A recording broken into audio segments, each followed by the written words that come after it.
सभी को नमस्कार। चैनल पर एक बार फिर से सभी का बहुत बहुत स्वागत है। आज के वीडियो में बात होगी सरदार पूर्ण सिंह जी द्वारा लिखा गया एक बहुत ही महत्वपूर्ण निबंध जो कि आपके पाठ्यक्रम में संकलित है फर्स्ट ईयर के सेकेंड सिलेबस में, जो कि बीए के स्टूडेंट्स हैं दिल्ली विश्वविद्यालय के। तो इस निबंध पर मैं विस्तार से चर्चा करूँगी। मैं बताऊँगी आप मतलब सारांश इसका क्या है, बेसिकली मुख्य जो बातें बताई गई हैं, मूल संवेदना इसकी क्या है, या फिर कह लीजिए इसका प्रतिपाद्य क्या है।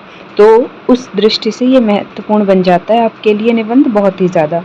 तो बिना समय ज़ाया किए वीडियो को शुरू कर लेते हैं।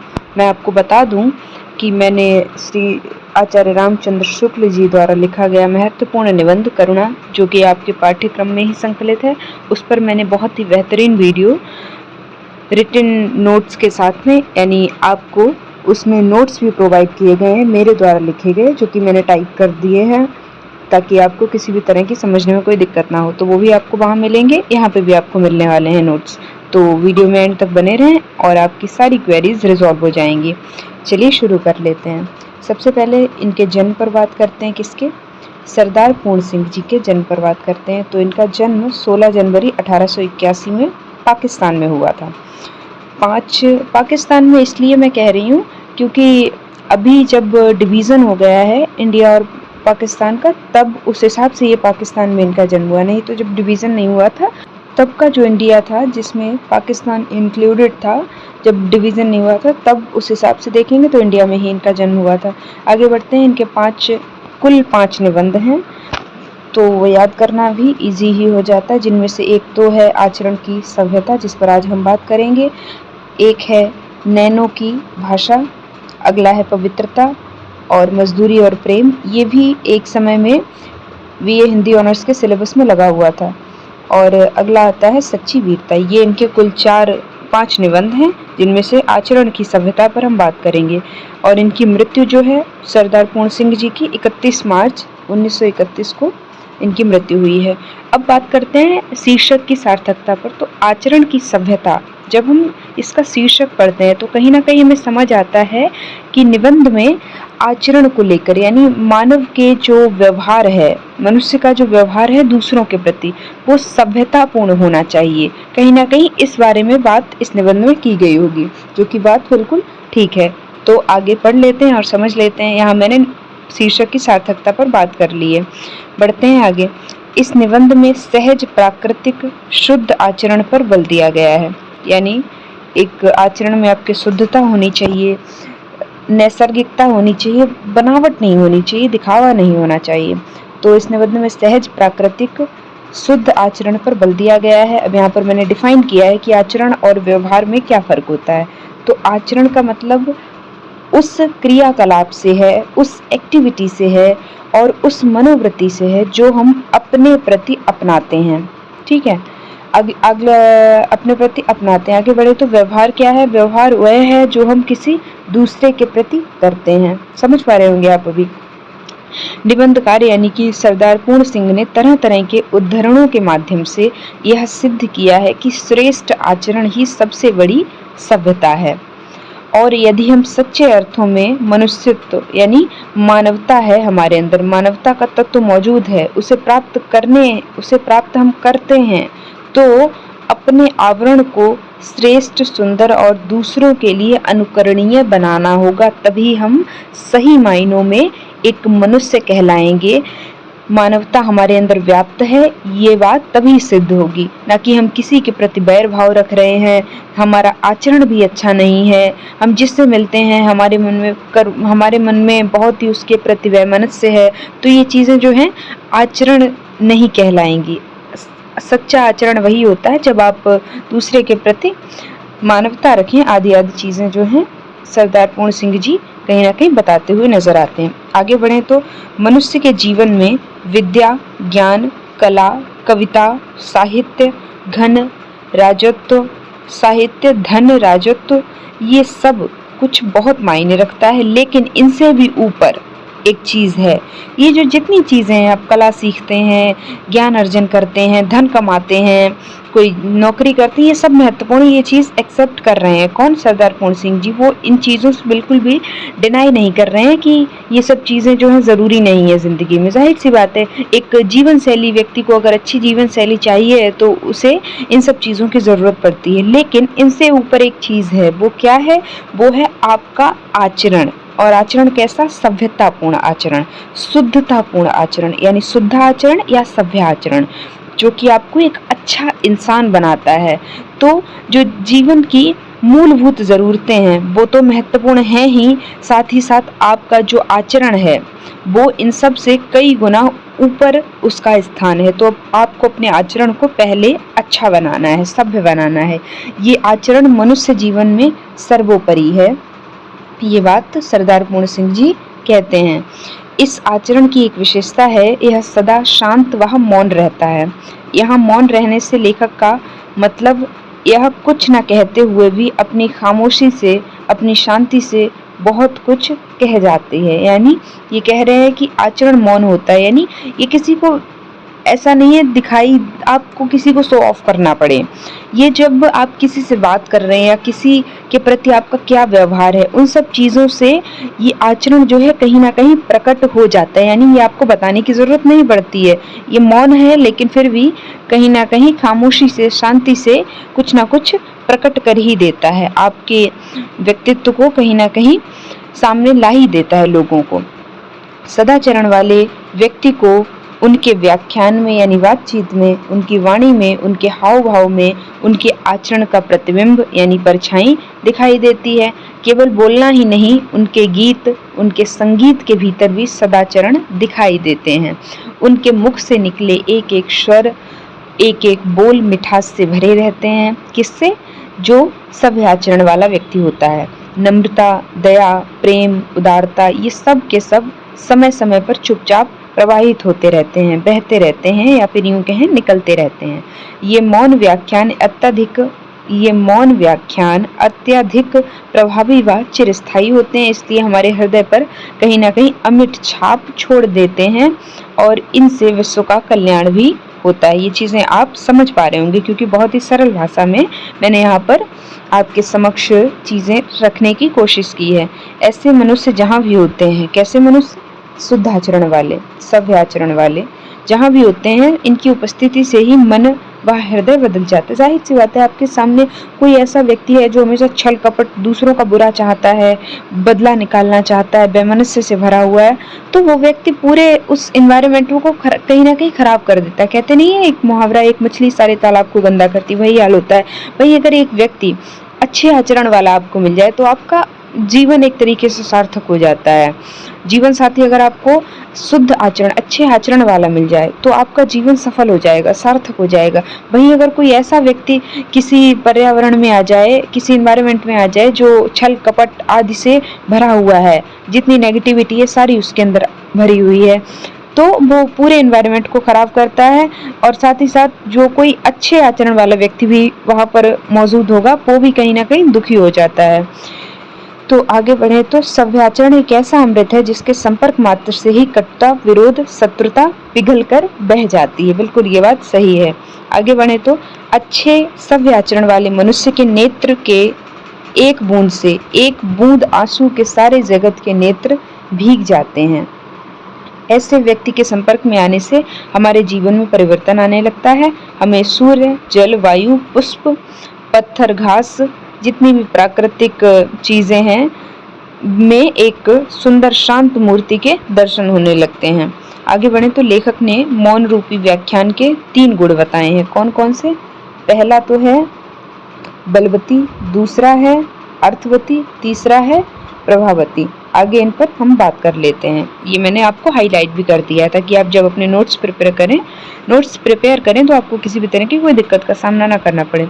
इसकी महत्ता के आगे सारी भाषाएं तुच्छ व फीकी लगती हैं। अर्थात मौन रूपी व्याख्यान की महत्ता यानी महत्व इतनी बलवती, इतनी अर्थवती और इतनी प्रभाववती होती है कि उसके सामने क्या मातृभाषा, क्या साहित्य भाषा और क्या अन्य देश की भाषा, सब की सब तुच्छ प्रतीत होती है। केवल आचरण की मौन भाषा ही ईश्वरीय है या फिर कह लीजिए दिव्य है, चमत्कारीय है। लेखक ने फूलों का उदाहरण भी दिया है कि कमल व नरगिस, ये आपके जब आप निबंध पढ़ेंगे, और मैं आप सबको रिकमेंड भी करूंगी कि आपको ये वीडियो देखने के बाद भी एक बार निबंध जरूर पढ़ना चाहिए। भले ही आप मोबाइल फ़ोन में पढ़ लें, उसकी PDF अवेलेबल है तो, या फिर अगर बुक है तो बुक से पढ़ लें जाके, क्योंकि आपके दिमाग में तब चीज़ें एकदम विस्तार से, या फिर कह लीजिए एक सीक्वेंस के साथ में क्रमानुसार बैठ जाएंगी।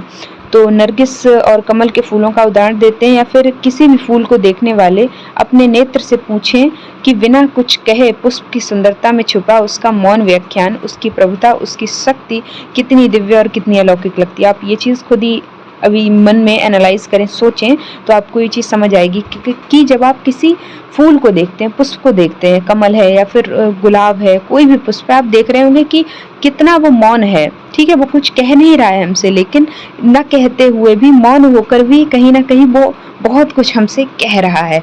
तो वही एक सभ्य आचरण वाले व्यक्ति का व्यक्तित्व होता है कि वो बिना कुछ कहे भी, यानी कुछ सामने से शो ऑफ नहीं करेगा, लेकिन फिर भी उसका जो प्रेजेंस है, उपस्थिति है, वो पूरे एक सभा को अच्छा कर देती है, खुश कर देती है।